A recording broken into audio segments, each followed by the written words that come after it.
Elegance Of Nae podcast. I'm your host, Nae, and we have a lot in store for you today. Let's get into it, shall we?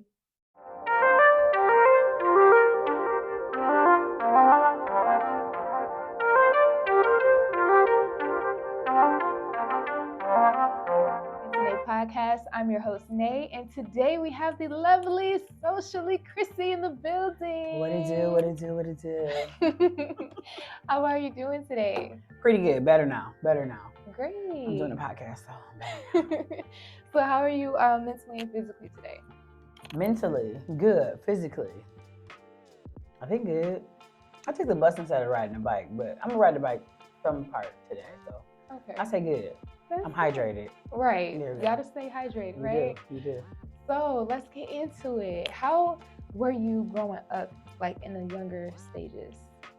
I mean, like as a person, or like in like what I do now in comparison to what I do now. But well, let's exclude from what you do now. Like actually growing up. Oh, like, I was where just were you crazy. I from? was a crazy, rambunctious kid. I was always into something, always outside, always in trouble, but also always at a library. It's the weirdest thing ever. I feel it. So where were you from? Like where are you from? Detroit? Born and or- raised. Born and raised. Yep, born and raised. 7 Mile of Woodward. All right. So growing up going into your teenage years, how were you as a teenager? Like what were you getting Worse. into? Yeah, you know what? I don't have a good relationship with my mom, so I feel like I was literally looking for, I don't know, like compassion, and I just ended up being just really rambunctious, like bad, like expelled out of a high school. But then it was funny because I had like a 3.8, so it's like I was always super smart, but like just bad. I was outspoken. Nobody could tell me nothing. Oh yeah. Okay. It was fun though. I wouldn't change it though. That's I good. wouldn't. So pretty much you was very adventurous. Pretty much. I was a savage. Savage. Right. Yeah, I was Classic definitely savage. bougie. What? Literally, I was like, I look back sometimes like, what's wrong with you? So going from your teenage years to your adulthood, what have you seen change within yourself over time? Probably the birth of my daughter and just like having, an actual why. Like, I think when we in like 18, 19, 20s, whatever, like I got to travel, I was married, all of that. Like that was fun. It's still, another goal. Maybe I'll get remarried, blah, blah. But it wasn't until I had my daughter and I'm just like, wow, it really is a why, because you can't just like do whatever you want. Yeah. Travel, I can't just pick up and go whenever, thank God, with her. But, for the average person, you can. But, really just knowing your why. Like, it's crazy. I like literally in college, I was like, oh man, I went so hard. Now it's like my last like 7 years, I'm like, nah, now I'm going so hard. Yeah. So that's pretty interesting. Like I would say that has changed. And then being able to like, be on this podcast or just in general and being like, yeah, I was bad. Because if you would have asked me then, I'd be like, what? They'd be like, man, what? I'd be like, I'm like amazing. They're like, no, you what? So now like, having that like hindsight, like, yeah. And also knowing like, loving my daughter so that she doesn't try to show, like the aggression or anything in another light like I did. But yeah, it's crazy when you look back. You be like, come again? Like, what was I doing? Right. Oh my God. Didn't nobody run me over the bus? Oh, some of the things I'm like. Where it take you back like, I don't know what I was thinking. Yeah, I met a girl last year. That's why I be on the podcast. Wow. And she remembered me and she just was like, oh my God, in college, you were so much fun, blah, blah, blah. Sorry, at the end of the year, blah, blah, I got so weird. But she thought it was her that was weird, but it was me that got weird because she didn't realize that I saw her being like mistreat somebody with Down syndrome. And unfortunately, like she knows this story now, but I literally found her dog and sold her dog. Yep. Well, all right. Yeah. So that like stuff like that is just like, I'm literally 35 and I'm like, what? How you gonna take some, like, I like in my brain at the time, it was like, this is justified because and I say, not like, ha, you got, like, no, like, I would be shocked if that didn't take him out the game or some kind of like mentally crush him forever.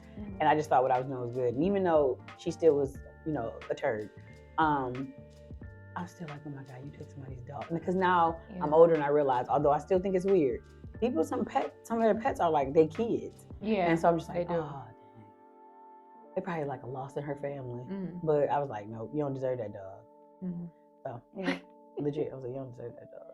So growing up, what schools were you in? Like where did you attend? So elementary was Marshall and something. Then we've gone on to Cranbrook, and then we went back to like a what is it? Like a charter, Weston Tech. Okay. And where did I go in the middle? That's the weird part. We don't remember where you go to school. But yeah, that's where. And then I end up, then I graduate, and then I go to Michigan. Okay. And when you attended, now you say you went to Michigan State? No, Michigan. Oh, University of Michigan. Okay. Michigan State is Michigan State. Michigan right. is Michigan. Okay, we gotta separate two. Go Blue. Gotta separate two. Legit. So what did you attend college for? I got my bachelor's in social work. Okay. Yep. And what made you want to pursue that? Because I love people. I love helping people. By the grace of God, I've been, I didn't hear the word no until 16. I don't know what it's like to, not have food. I don't know. I honestly don't know what it's like not to have the newest sneakers. I just don't know that. And I feel like some people go through hardships, and usually it's monetary, mental, whatever. But for me, it just wasn't, my narrative. And I just remember being so confused. And I don't know if you was the same when you was younger, where, I might not have a, newest, but it was just like, I definitely got a coat, I got shoes, I'm in 16 car. Right. And I just was like, I remember seeing people, especially, Woodward area, seeing people like kids be wintering. Detroit winters is not to be played with. Yeah. With like sandals. And I'm just like, I don't think they wanted that to be, maybe you, like when I was younger, I did used to be like, dress myself, wear sandals, but you wouldn't see me walking. I would see people, in the car, my dad and my mom, my grandma, and I'm just like, what? And then because I was bad, 11, we were 8th grade. Are we 8th grade in 11? Or are we 13 in 8th grade? Well, I was 11, so maybe 6th grade. I remember, I definitely could probably say I was a spoiled brat. So I got whatever I wanted, which is weird because now I look back like, man, he was bad. But I remember, I forgot what I said, but I just was like, it was something horrible. It was like something odd or something, like not horrible, but something odd. And my dad was just like, you won't be getting nothing for Christmas. And I was like, what? I don't even understand what that meant. And then I remember he was like, you need to humble yourself. You need to humble yourself. So I had to go to the soup kitchen. And for most people, like, it was the core. I knew I loved community when I didn't think of you. I was like, wow. Or like I wanted more information on stories. And I was like, well, how you this? Or like, oftentimes we see people and we know their story. Me, I've always been like a part of the debate team. Debate team, different things like that. Communication advocate, in high school, whatever. And I remember I was like, well, how did you get here? Because I never preconceived a story. And I remember one guy, I'll never forget, Fred. Somebody would look at him and be like, oh, he probably was on drugs, blah, blah, blah. But he was on drugs. But he was on drugs because literally he was in automotive. His wife passed away. Yeah. She was really, really sick. He said he fought hard enough for them not to be in too much debt. The average person, when your wife gets sick, if you got good insurance or not, you get a lot of, debt. Yeah. Not a lot of debt. He said he did well. But he didn't realize until she passed how much she held the family of the kids. So then he said he just started getting into his work more. The kids started resenting him. So unfortunately, however, Thursday was Thursday, Wednesday was Tuesday, I don't know, but he said, he started doing, cocaine. Cocaine got too expensive. Yeah. So he said in the city, he started using crack. And I just was thinking, what? And it's just like interesting because he was like, yeah, so now I've been in this program for 6 months.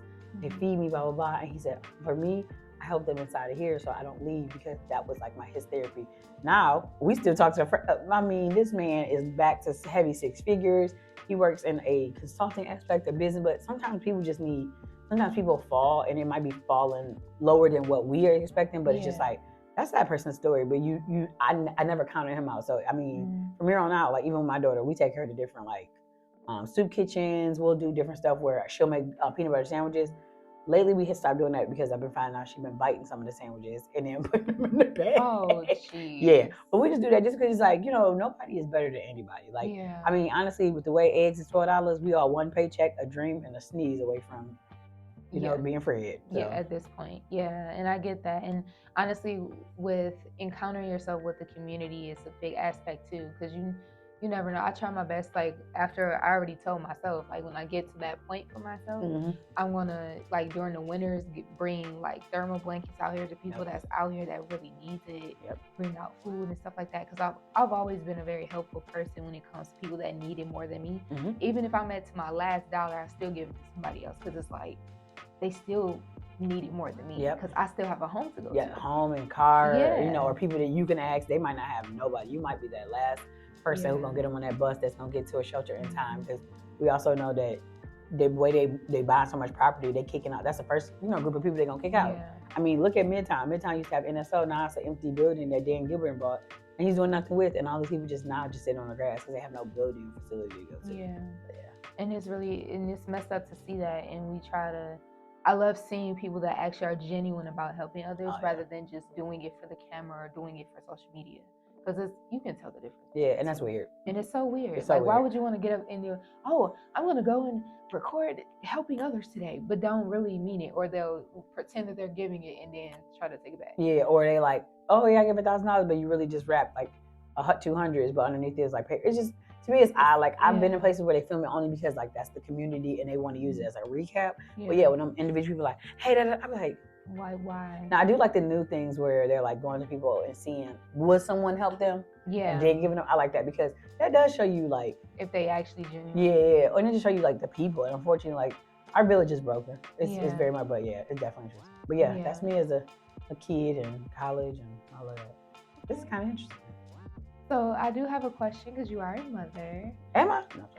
I was a body mama. So let's talk a little bit more on motherhood. So from when you first became a mother up until now, what has been a very different change, like huge changes within yourself from when you first became a mom up until now? Do you feel like you're still learning as a mother, or do you feel like you're like you got the hang of it, you're getting it? I feel like if you ever meet anybody, and I know your mom is still here, whatever you ask her, you ask any mom and they say they got this on lock, run. Run as fast as you can. I don't feel like I'll ever have it on lock because every day is ever changing. One, my daughter's on the spectrum. Two, we live downtown. We live in Motor City without a motor, without a car. Well, I shouldn't say a motor anymore because my bike is electric. But, without a motor, But my story is interesting because of 11 years of marriage, we found out we actually had a vow renewal in February.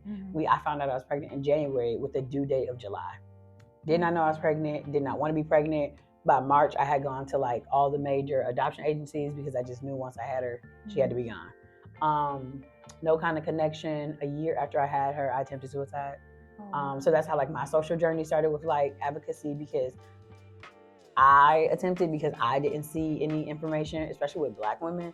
And so I thought I was crazy. I remember people was like, oh, I was like, yo, I'm feeling so weird, blah, blah, blah, blah, blah. Either people told me it was baby blues, or they told me because I was Black and I had the ability to stay home and not go to work, that it just was me being frantic. And I honestly believe that because, our mind is always into like, what's next? So I was like, oh my God, I'm always feel like this. And then I had in my mind wanted to start grad school. So I started that, did a whole month and a half. And it was like, I've never, and I know this is a shameless plug. I've never had less than a 3.8. Wow.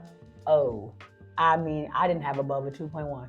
So to me, it was just like this baby didn't take everything from whatever, blah, blah. And I just, whatever. But based off of that to now, we the writer, the shooter, we get paid to do content just because I'm so transparent. Like one of my videos is literally like 500,000. It's like, welcome to the day in the life of a Detroit mom who everywhere but her house and clearly has no budget. I definitely should have a budget, but it's just like I always am somewhere. And it just showcases the regular place, like Good Cakes and Bakes. My daughter loves they cinnamon rolls, etc. And then she go to the YMCA, and it's just like I want my content to inspire moms. Like whatever it is you want to do, we can do it. And then also inspire moms. Some people are like, I'm gonna say hi, mom. And again, stuff is so expensive, and I'm just like, maybe you won't have the scale of business as me, but you might have something where you have one client where you like. If you enjoy creating content on social media, you can create content for them. And that might be $600. That's extra $6, whatever. But I definitely have grown because, I got past I don't want to be, I'll be what my mom was to me and embrace motherhood. And now, like, again, we go everywhere. I just recently decided I'm going to homeschool. And do home again. We did it for 2 years before, but go back to it. And I'm just like, some people do it out of like, I have to. Mine's just like, we explore, we go to the YMCA, we go to, we went to New York for 24 hours to go to all these museums. So I think my daughter has brought me back to like that fun childhood I had, and I'm able to take her along for the ride, thankfully. Because if I had a restaurant job, a corporate job, I mean, that'd be a little hard, but fighting for my dreams. It's shout out break time. We want to give a quick shout out to our lovely Socially Chrissy. She provides video creation, editing, and social media management services to boost your brand and business through creative video content. Check her website out at SociallyChrissy.com and follow her at SociallyChrissy. All of her information will be down below in the description or in our bio.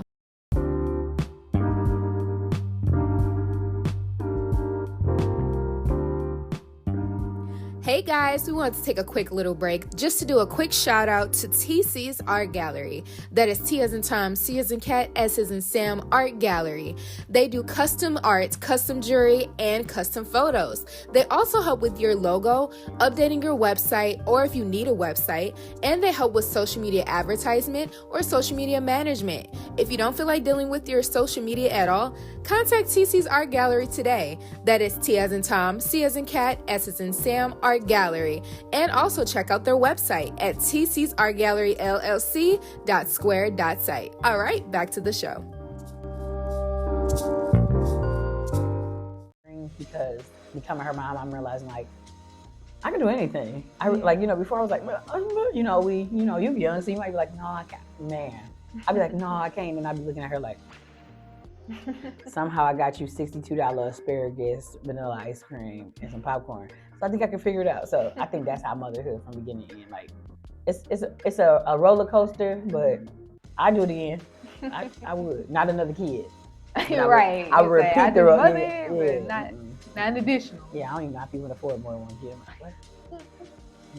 Okay. Now, going into more of your career, can you talk more or elaborate more on that? What is it that you do? So I own a media company where I create digital visuals for small businesses in order to tell their story and their mission through the visuals. So that's what I do. Amazing. When I was bad in high school, I also was the only person with a Nokia chirp because I was a tech person and that old school camcorder. I always like to, I always forget the name of the show, but Wonder Years, where how like the intro was like them documenting whatever. I've always been a color person though, like gotta be in color. I see the beauty in black and white, but I'm like, nah. But literally, like I would just do that in like school and be like, back then editing was like, you really had to have money, so never really edited. You just never had to make the collages in them. But I was just like school days, and then I remember when like Photoshop finally was accessible to everybody, and our schools got those little fat iMacs, and I would just be there for hours because remember editing took days just to put school days in like the comic strip. So I don't know, I've always done video too, so that's just always been my life. Ever since becoming a content creator, what was one of like your biggest challenges, like going into like the start of your career up until now that you like? So my company started as a full production company. So I was the person who we have all the big old cameras, the drones, whatever, be at the Coachellas, the auto shows, the Lollapalooza, whatever. It wasn't until COVID, obviously, when you get emails like, obviously there's no, COVID is March, Coachella is April the 14th. So hey, we're gonna be doing an auto show. That was that first year that they were gonna bring it to spring, like the summer instead of being winter. So I'm like, oh, I already contracted. So I always tell people my story is a little bit different because my daughter gave me extra drive, but not like transparency that I can do anything. So I've always been very vocal, like whatever I want, I'm gonna go after, because what's the worst thing you can hear is no. So starting off, I will say it was a little bit easier than most people, and I have to be transparent about that, because my now ex-husband worked for Fox Sports at the time. I think he was on year like 10 by the time I made it a business. So it was a little bit easier, and I'm always going to his games. So, so people knew me. So like my first client was Tigers wanted a recap video. I mean, people fought and sent pictures for the, and I'm just like, what? They're like, yeah, we saw this video you did. Can you redo it? I'm like, what? And I knew that I could make it a career when that video I got a group of people, so I think it took us like 6 hours to shoot. Maybe 2 hours for me to edit, and it was a $3,000 check. And I was like, wow. You said, I can do this. And then, it's something I love. So I would say in business, Not as bad. I wouldn't complain. I would say where I am now is harder because I'm managing client social media accounts, and so now I'm at a crossroad of, do I want to continue to do that, or do I want to go back into a business where, not production, but what I call like contentpreneur, where I create the content, y'all figure out the strategy. Right. So pretty much you make it, y'all figure it out. Yeah, and I'm like at a tier because I still love the strategy, but I think that strategy is probably the most expensive part of it. And a lot of, I'm learning a lot of small businesses, they might have a budget of like 500, 800, especially if the video's gonna convert. But to have like a consistent $3,000 to $4,000 a month, it doesn't work. And unfortunately, I'm not corporate every day. Is not, that's not the quote unquote what they say, what's your target market? That's not I want more small businesses, especially people of color, to be able to tell their story. Because I feel like a lot of the businesses we have are like amazing, but they are so busy working in their business that, that we don't. I get that. So in the beginning, you selected daily routines. So can you elaborate more on your daily routine that you do on a day-to-day? Oh yeah, I don't play games. If y'all follow me, I don't play games routine. That's why I was like, whoa, that's crazy.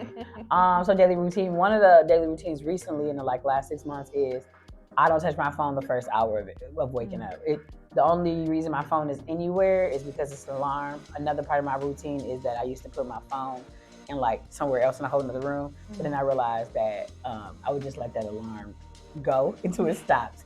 So with me, if it's still arm's reach but makes you get out of bed, once you get out, your feet hit the floor, it's really hard instantly get back in the bed. So that, and then I do no hour of actually doing anything. Now sometimes I might film like a day in the life, but actual social media, emails, nope. I journal, set my intentions.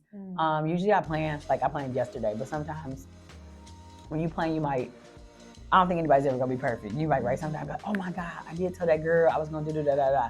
So I go back, add that to my to-do list, make sure my to-do list is also reasonable. I think when I started as a mom, my to-do list was the most astronomical I've ever seen. I was like, I think I'm about to get 62 things done. Oh, okay, wow. So I just have a top 3. So this was top 3. I'm like, okay, so I'll make sure today was podcast. I have to edit 45 videos. They all short. I was 45 videos, and then I need to do groceries. So and then make sure I time block out the tasks. Stretching is really big because I usually ride a bike around the city with a 45-pound kid. So that's my must-haves, and then eat. My one goal, especially going into September, is at least 5 days out of the week, eat at the house. Stop going getting coffee and breakfast every day I'm Al Capone and sell no drugs. Yeah, but I'm spending money I sell drugs. So you're like, it's okay. That little Coke delivery it's gonna bring it back. I ain't never touched no drugs. It's what am I spending? Where's this money coming from? I mean, I make exceptional money, but come on me. But now I have goals too. I set a goal last quarter that I wanted to move to a bigger place or December. I don't know how I think that's gonna happen if I keep spending $452 a month in coffee. Ain't no coffee. Well, I don't know.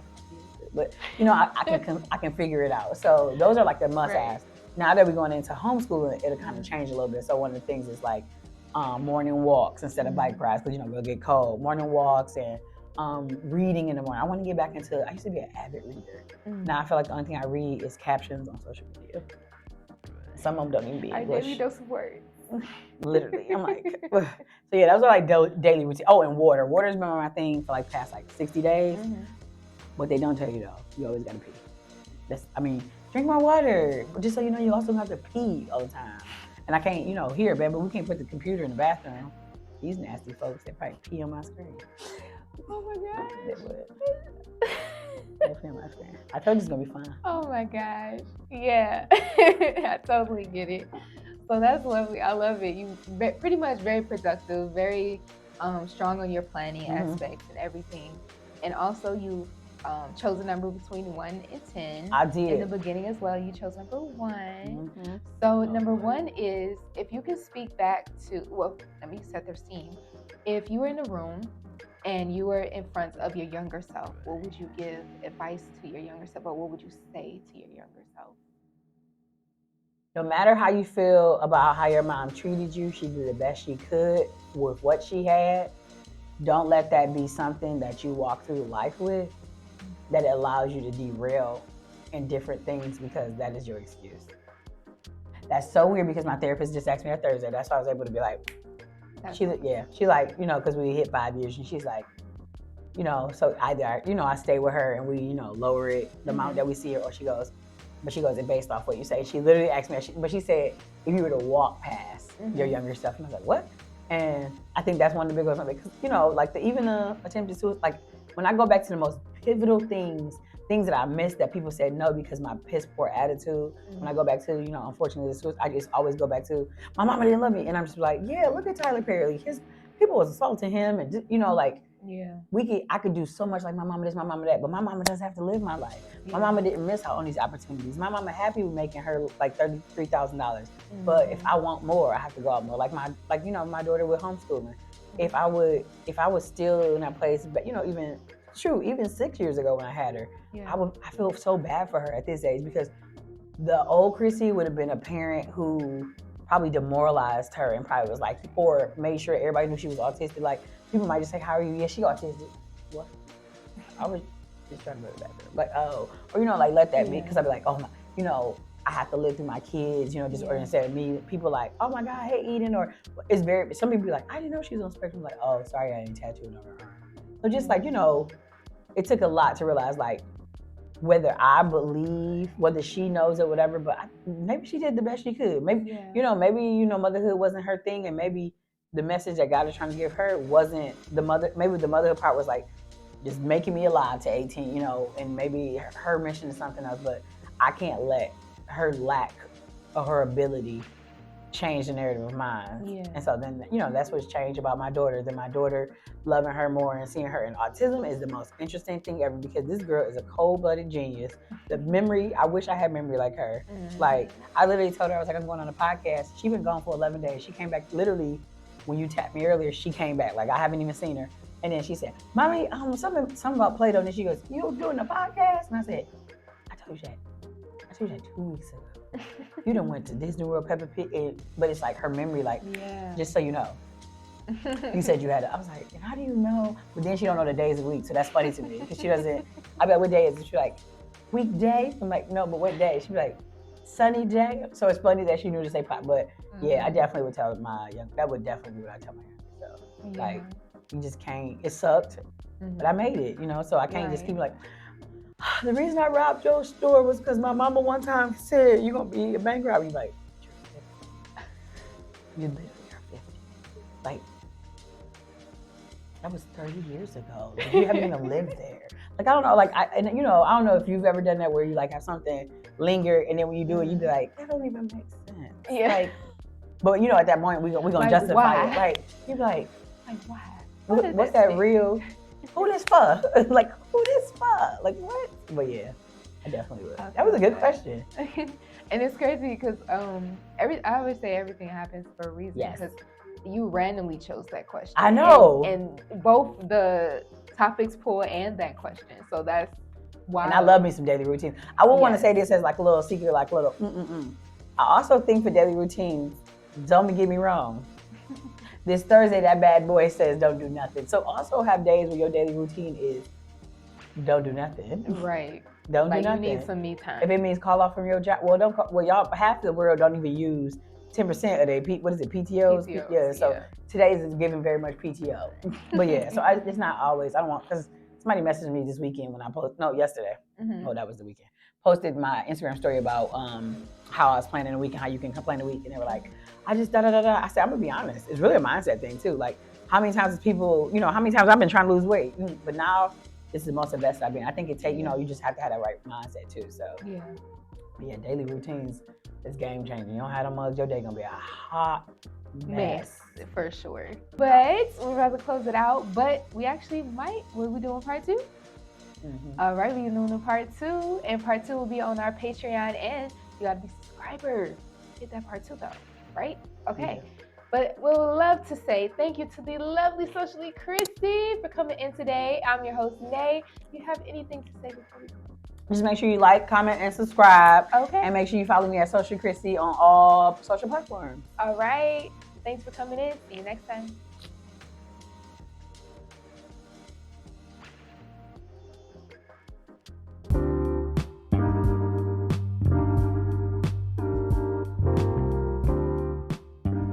Thanks for tuning in to another episode of the Elegance of Nae podcast. I'm your host, Nae, and make sure to like, share, and subscribe, and also follow us at the Elegance of Nae podcast. Until next time, see ya.